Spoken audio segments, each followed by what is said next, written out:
Hello students, आज का जो टॉपिक है वो है रिएक्शंस ऑफ एसिड। इससे पहले हम पढ़ चुके हैं what is a acid, what is a bases, property of acid, property of bases and indicator also. So इसके बाद जो टॉपिक है वो है reaction of acids. Let's start. First is acid react with bases. Bases are also known as alkalis to form salt and water. Acid react with bases. Bases are also known as alkalis. Way bases alkalis कहलाएंगे which are dissolved in water. ऐसे bases, those bases which are dissolved in water, वो base जो water में dissolve हैं, water में soluble हैं, उन्हें हम alkalis कहते हैं। तो बात है कि acid react with bases to form salt and water। तो कहीं पे भी alkali लिखा है तो आपको सोचना नहीं है, alkalis means bases। Now the acid is HCl and basis is NaOH, and then reaction is NaCl and H2O. Next reaction is CH3COOH plus NaOH. This is acetic acid, and the next is sodium hydroxide. It is a acid and it is a base. Now when acid react with base, then form simple salt and water. हम सभी जानते हैं कि acid are दो substances which dissociate H plus ion. तो ये आपका acid है, एसिटिक एसिड। तो यहाँ से H प्लस आयन, ये जो H प्लस आयन है ये रिमूव हो जाएगा और इसकी जगह पे दूसरा प्लस आयन आ जाएगा और ये Na यहाँ पे आ जाएगा। तो क्या CH3COO Na प्लस H2O, ये आपका साल्ट है और ये वाटर है। इस साल्ट का नाम है सोडियम एसीटेट। ये आपका acetic acid, sodium hydroxide, this is a sodium acetate, salt and water. And next is H2SO4 and calcium hydroxide. H2SO4 is the king of acid. ये एसिड है आपका सल्फ्यूरिक एसिड, ये calcium hydroxide है। It is also known as slaked lime. When both react together then form calcium sulphate CaSO4 और H2O। फिर वही बात, sulphuric acid, sodium hydroxide जब भी आपस में रिएक्ट करेंगे तो बन जाएगा सोडियम सल्फेट प्लस H2O। हमें इक्वेशन बैलेंस कर लेना है, लेकिन ये एसिड है और ये बेस है। एसिड और बेस जब कभी भी रिएक्ट करेंगे तो salt and water he form करते हैं। HNO3 nitric acid. Nitric acid is strong acid and it is a strong base.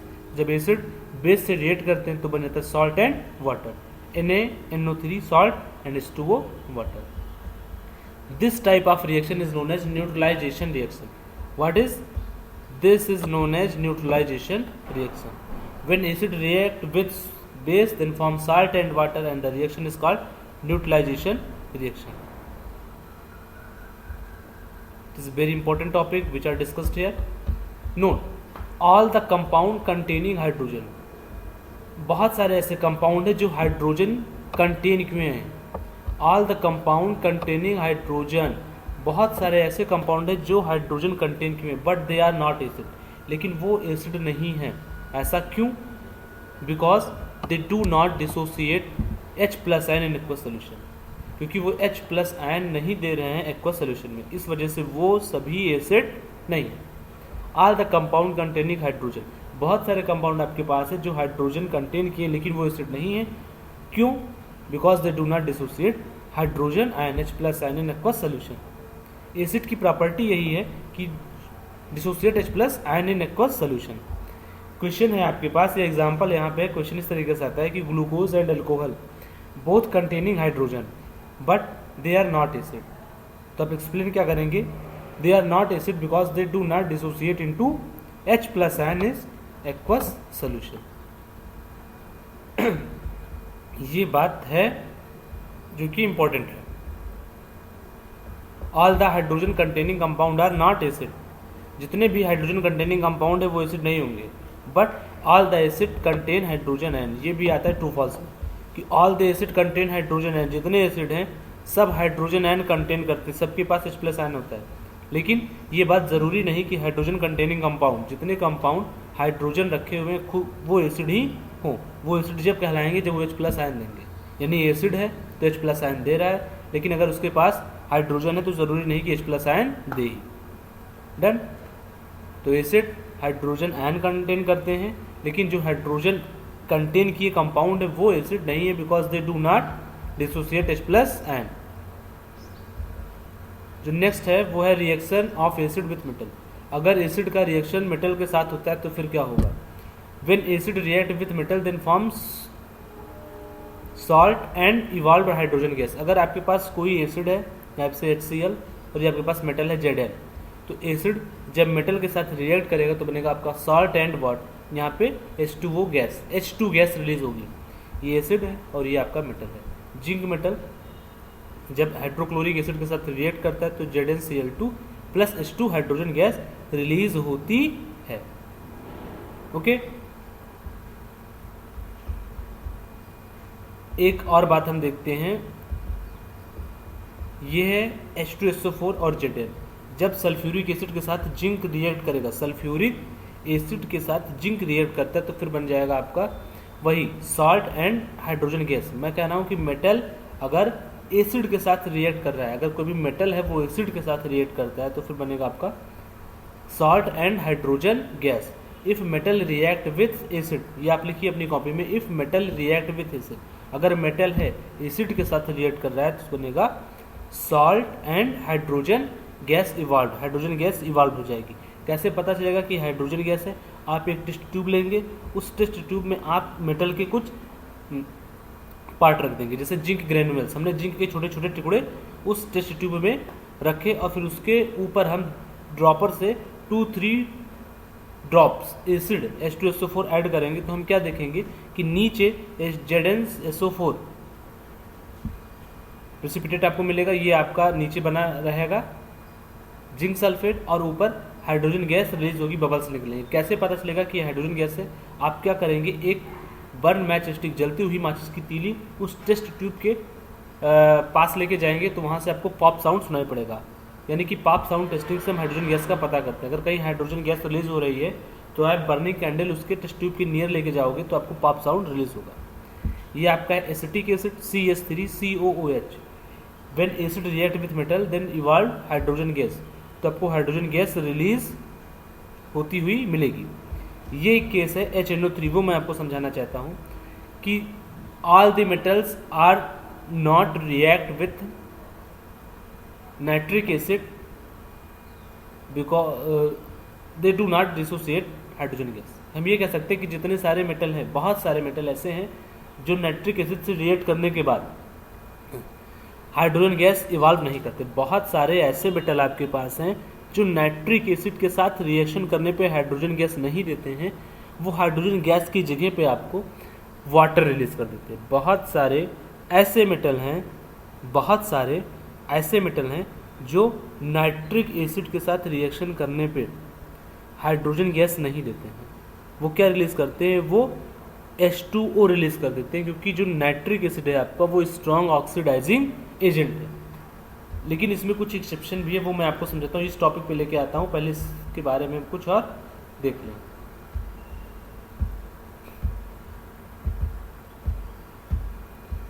ये आप देखिए कि metals do not react with nitric acid. जो मेटल हैं वो do not react, nitric acid से रिएक्ट नहीं करते हैं। इसका मतलब ये है कि अगर वो रिएक्ट करते हैं तो हाइड्रोजन गैस जनरली इवॉल्व नहीं करते। जो मेटल है वो nitric, metals do react with nitric acid, hydrogen gas is not evolve. अगर मेटल नाइट्रिक एसिड के साथ रिएक्शन करते हैं, मेटल आपका नाइट्रिक एसिड के साथ रिएक्शन करता है तो हाइड्रोजन गैस इवॉल्व नहीं करेगा जनरली। अगर कोई भी मेटल आपके साथ है और वो नाइट्रिक एसिड से रिएक्शन कर रहा है तो हाइड्रोजन गैस जनरली इवॉल्व नहीं करेगा। वो क्या कर देगा? हाइड्रोजन गैस की जगह पे आपको H2O रिलीज करेगा। ऐसा क्यों होता है? बिकॉज जो नाइट्रिक एसिड है वो स्ट्रॉन्ग ऑक्सीडाइजिंग एजेंट है। ये देखिए लिखा हुआ है स्ट्रॉन्ग ऑक्सीडाइजिंग एजेंट है। स्ट्रॉन्ग ऑक्सीडाइजिंग एजेंट होने का मतलब वो ऑक्सीजन देने वाला है।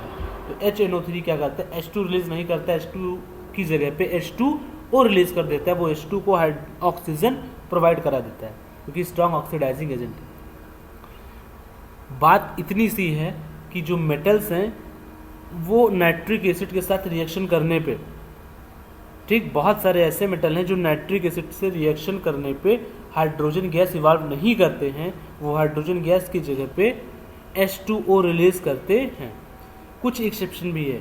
मैग्नीशियम आपके पास है Mg और मैग्नीज Mn और एक और है Zn zinc. Magnesium, manganese Mn और Zn ये ऐसे तीन बंदे हैं, मैग्नीशियम, Mg और मैग्नीज Mn और Zn जिंक, ये ऐसे तीन हैं जो HNO3 के साथ रिएक्ट करने पे हाइड्रोजन गैस देंगे। Mg, Mn and Mg, Mn and Zn ये ऐसे हैं जो हाइड्रोजन गैस रिलीज करते हैं जब आप HNO3 के साथ इनका रिएक्शन कराते हैं। ये देखिए, और बाकी जो मेटल हैं वो क्या करते हैं, H2 की जगह पे क्या कर देते हैं, H2O रिलीज करते हैं। जैसे Ag है, जब HNO3 के साथ रिएक्शन करेगा तो H2 की जगह पे H2O रिलीज करेगा और नाइट्रोजन को कोई एक इस ऑक्साइड देगा, NO2 दे सकता है या फिर NO। आप NO भी लिख देंगे तब भी कोई गलत बात नहीं, अगर NO2 लिखते हैं तब भी कोई गलत नहीं। सिंपल सा मेरा ये कहने का मतलब है बहुत सारे ऐसे मेटल हैं जो HNO3 के साथ रिएक्शन करने पे, बहुत सारे ऐसे मेटल हैं जो HNO3 के साथ रिएक्शन करने पे हाइड्रोजन गैस की जगह पे H2O वाटर रिलीज करते हैं, क्योंकि जो HNO3 है वो स्ट्रॉन्ग ऑक्सीडाइजिंग एजेंट है। लेकिन मैग्नीशियम, जिंक और मैग्नीज ये ऐसे तीन हैं जो H2 गैस रिलीज कर देते हैं जब नाइट्रिक एसिड के साथ इनका रिएक्शन होता है। जनरली मेटल एसिड के साथ रिएक्ट करेगा तो सॉल्ट एंड वाटर बन जाएगा, बट अगर आप नाइट्रिक एसिड के साथ किसी मेटल का रिएक्शन कराते हैं तो हाइड्रोजन गैस नहीं निकलेगा, वहाँ पे निकलता है H2O और नाइट्रोजन का कोई ऑक्साइड या NO या NO2। But magnesium, manganese and zinc ये तीन ऐसे मेटल हैं जो नाइट्रिक एसिड के साथ रिएक्शन करने पे हाइड्रोजन गैस रिलीज कर देते हैं। ये एक्सेप्शन वाली केस है। ये देखिए, जिंक HNO3 के साथ रिएक्ट करने पर हाइड्रोजन गैस रिलीज करता है, और Mg है ये HNO3 के साथ रिएक्शन करने पे H2 गैस रिलीज कर देता है, क्योंकि Zn, Mg और Mn ये एक्सेप्शनल केस हैं। मैं बता रहा था पॉप टेस्टिंग होती है हाइड्रोजन गैस के लिए। अगर आप एक जलती हुई कैंडल लेके जाएंगे नियर द टेस्ट ट्यूब तो आपको एक पॉप साउंड सुनाई पड़ेगा। इससे प्रूव हो जाता है कि वो जो गैस रिलीज हो रही थी वो हाइड्रोजन गैस है। Reaction of acid with metallic oxide, यहाँ पे बात आती है कि sir what is a metallic oxide. Metallic oxide मतलब जो मेटल और ऑक्सीजन दोनों से मिलकर बना हो। तो अगर मेटल और ऑक्सीजन आपस में कंबाइन होते हैं तो फिर मेटेलिक ऑक्साइड का फॉर्मेशन होता है। तो आपके पास मेटल कोई है Na और ऑक्सीजन O, तो हो गया मेटेलिक ऑक्साइड। CaO ये मेटेलिक ऑक्साइड है क्योंकि मेटल है Ca, oxygen O। Magnesium oxide Mg metal, O oxygen, metallic oxide. Fe2O3 Fe metal और O ऑक्सीजन, ये metallic oxide. Al2O3 Al2 is a metal and O is oxygen. Now these are metallic oxide. तो हम देखने जा रहे हैं कि क्या होता है जब मेटेलिक ऑक्साइड रिएक्ट करता है एसिड के साथ। ये देखिए आपका लिखा है मेटेलिक ऑक्साइड और ये है एसिड। तो जब मेटेलिक ऑक्साइड एसिड के साथ रिएक्ट करता है तो बनता है सॉल्ट एंड वाटर, क्योंकि Na की दोस्ती हमेशा जिंदगी भर Cl के साथ ही रही, तो Na Cl के साथ कंबाइन हो जाएगा, बाकी जो बचा H2O। अगर आप कोई दूसरा रिएक्शन देखना चाहते हैं तो वो भी आपके सामने है। HCl एसिड, ये है मेटेलिक ऑक्साइड, मेटल और ऑक्सीजन से बना है, तो ये क्या हो जाएगा MgCl के साथ रिएक्ट कर लेगा, बाकी बचा H2O। एसिटिक एसिड ये है आपका ऑर्गेनिक एसिड, वीक एसिड है, तो मैंने कहा एसिड है तो H+ आयन देगा, यहाँ से H+ निकल जाएगा, Na जुड़ जाएगा, तो ये भी 2 अमाउंट में, ये भी 2 अमाउंट में, तो 2CH3CONA it is the acetate ion. ये भी आपका साल्ट है और यहाँ पे वाटर। ये आपका है CuO, ये है metallic oxide because metal and oxygen, और ये आपका एसिड। तो जब मेटेलिक ऑक्साइड एसिड के साथ रिएक्ट करता है तो सॉल्ट एंड वाटर फॉर्म होता है। और आपने देखा था कि जब मेटेलिक ऑक्साइड एसिड के साथ रिएक्ट करेगा तो सॉल्ट एंड वाटर, और ऐसे बेस भी, जब यहाँ पे अगर हम इसको हटा के बेस लिख दें, बेस को एसिड के साथ रिएक्शन कराएंगे तब भी सॉल्ट एंड वाटर मिलेगा। यानी ये लिख दीजिए चाहे आप बेस लिख दीजिए, दोनों चीज़ें सॉल्ट एंड वाटर ही देते हैं। यानी कि इसका नेचर कैसा है मेटेलिक ऑक्साइड का, मेटेलिक ऑक्साइड का नेचर होता है बेसिक इन नेचर। ये क्वेश्चन आता है कि nature of metallic oxide is, तो आप लिखोगे बेसिक इन नेचर। फिर एक रिएक्शन है acid react with metal carbonate.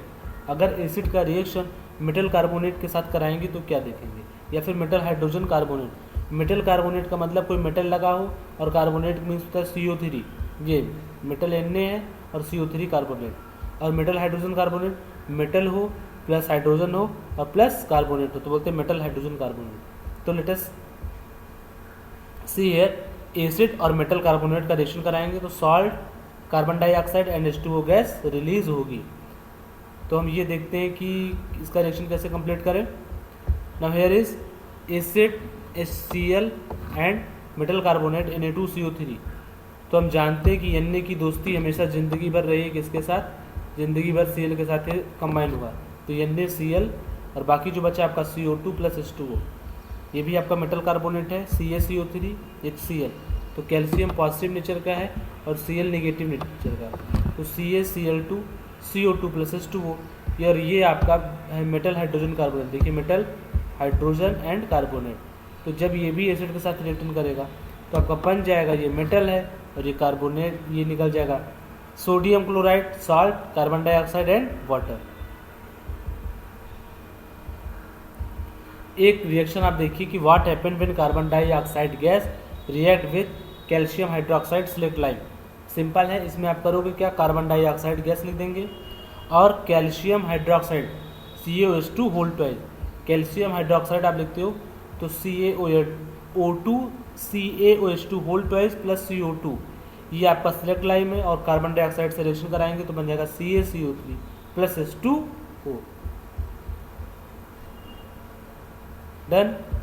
फिर देखिए फार्मेशन ऑफ एसिड। एसिड का फार्मेशन कैसे होता है, तो जब भी हम एसिड का नाम लेते हैं तो हमारी जुबान पे आता है HCl, H2SO4, H2CO3, ये सारे एसिड हैं। यानी एक तरीके से भी यार जनरली जो ऑर्गेनिक एसिड के नाम आते हैं तो कार्बन से शुरू होते हैं। तो एसिड क्या है भाई, वो एसिड के जितने भी नाम हैं सब में कहीं ना कहीं नॉन मेटल जुड़े हुए हैं।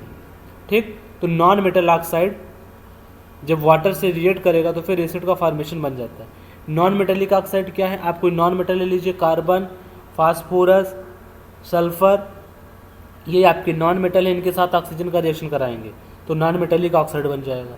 तो नॉन मेटल आपका बन गया C और ऑक्साइड हो गया ऑक्सीजन। तो रिएक्शन दिया गया है नॉन मेटेलिक यानी CO2, ये हो गया non metallic oxide CO2 plus water है H2O, तो non metallic oxide plus H2O and the gives out H2CO3।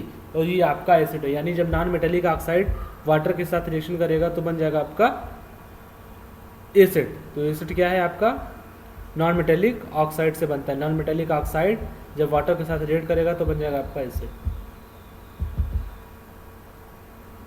ये देखिए SO3 है आपके पास, ये भी नॉन मेटेलिक ऑक्साइड है और जब इसका हम वाटर के साथ रिएक्शन कराएंगे तो बन जाएगा एसिड।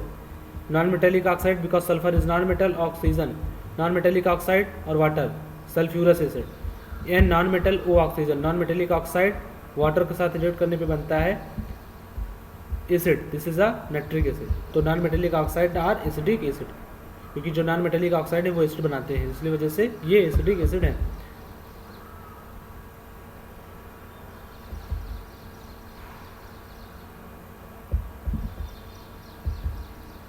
फिर देखते हैं diluting of acid. Diluting acid क्या है, dilution of concentrated acid should always be done by adding concentrated acid to water gradually with stirring and not by adding water to concentrated acid. कहते हैं अगर आप acid को dilute करना चाहते हैं तो क्या करें, एसिड ऐड कर दें वाटर में। और कैसे ऐड करेंगे, ग्रेजुअली, बहुत धीरे धीरे और स्ट्रिंग करते हुए। अगर आप ऐसा करते हैं तो मिनिमम अमाउंट में हीट रिलीज होगी। लेकिन अगर आप इसका अपोजिट कर दें, क्या अपोजिट कर दें, अगर हम वाटर ले जाके एसिड में ऐड कर दें, तो if you add water into acid then large amount of heat is place on your flesh. अगर आप अपोजिट काम करते हैं, क्या करते हैं, अगर आप वाटर ले जाके एसिड में ऐड कर देते हैं तो लार्ज अमाउंट में हीट इवॉल्व हो जाएगी। लेकिन अगर आप सिंपल वे में, एक तरीका है जो वो फॉलो करते हैं, क्या फॉलो करते हैं, आप ले जाते हैं एसिड और एसिड ऐड इनटू वाटर। अगर एसिड को वाटर में ऐड करते हैं gradually with stirring then minimum amount of heat release, तो मिनिमम अमाउंट में हीट रिलीज होगी, तो जिससे आप बर्न होने का चांस बहुत कम है।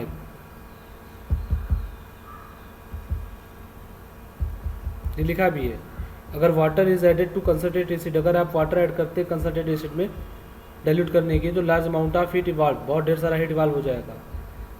ठीक, this heat change of water to steam explosively which can space the acid. इस तरीके से एसिड छलक के आपके चेहरे पे पड़ सकता है, कपड़े जल सकते हैं और ये एसिड बर्न हो जाएगा। फिर देखिए यूजेस ऑफ एसिड। एसिड के यूजेस क्या क्या हैं, सल्फ्यूरिक एसिड यूज़ करते हैं फर्टिलाइज़र के रूप में, paint, dye, chemical, plastic, synthetic fibre, detergent, explosive and कार्बेटरी। जो एसिड के यूजेस हैं वो फर्टिलाइजर के रूप में, पेंट के रूप में, डाइज के रूप में, केमिकल्स, प्लास्टिक, सिंथेटिक फाइबर, इन सब में एसिड का यूज होता है। Acid fertiliser, dye, paints, explosive बनाने के लिए। जो हाइड्रोक्लोरिक एसिड है ये बॉयलर को साफ करने के लिए यूज़ करते हैं। बॉयलर लगा होता है फैक्ट्री में, जिनसे जो है प्रोडक्ट हमारे वो पास होते रहते हैं। Hydrochloric acid is use for removing oxide. जैसे आपके घर में सिंक होता है, जब सिंक से बहुत सारा बर्तन धुलते रहते हैं तो नीचे उसका कचरा जम जाता है, तेल वगैरह, तो उसको साफ करने के लिए आप क्या करते हैं, एसिड डाल देते हैं, तो वो एसिड सारे कचरा काट के बाहर निकाल देता है। इसी तरीके से बॉयलर होता है। बॉयलर में बहुत सारी गंदगी जम जाती है, जब लार्ज अमाउंट में उसमें से प्रोडक्ट निकलते रहते हैं काफ़ी दिनों तक, तो गंदगी जम जाती है। उस गंदगी को साफ करने के लिए उसमें एसिड डाल दिया जाता है, जिससे बॉयलर आपका क्लीन हो जाता है। तो हाइड्रोक्लोरिक एसिड यूज़ करते हैं रिमूविंग ऑक्साइड फिल्म को, ऑक्साइड लेयर को फ्रॉम स्टील ऑब्जेक्ट से बिफोर दे गल्वनाइज। अगर हम उसको गल्वनाइज करना चाहते हैं, पेंट करना चाहते हैं, तो इसको करने से पहले हम उसके अंदर की जो गंदगी वो साफ़ कर देंगे। और कैसे क्लियर करेंगे, हम डिपॉजिट को क्लियर कर देंगे हाइड्रोक्लोरिक एसिड से। ठीक। It is also use in textile, कपड़े में यूज़ किया जाता है, टेक्सटाइल इंडस्ट्री में, फूड एंड लेदर इंडस्ट्री में हम एसिड का यूज़ करते हैं। फूड में एसिड यूज़ करते हैं आप इनऑर्गेनिक एसिड, ऑर्गेनिक एसिड, जैसे कि एसिटिक एसिड फूड में यूज़ करते हैं, उसको प्रिवेंट करने के लिए कि उसमें से रेंसिडिटी ना हो, एसिड का यूज़ करते हैं। कपड़े इंडस्ट्री, टेक्सटाइल इंडस्ट्री में, लेदर इंडस्ट्री में चमड़े को साफ़ करने के लिए, रंगने के लिए हम एसिड का यूज़ करते हैं। तो ये सारे एसिड के यूजेस हैं।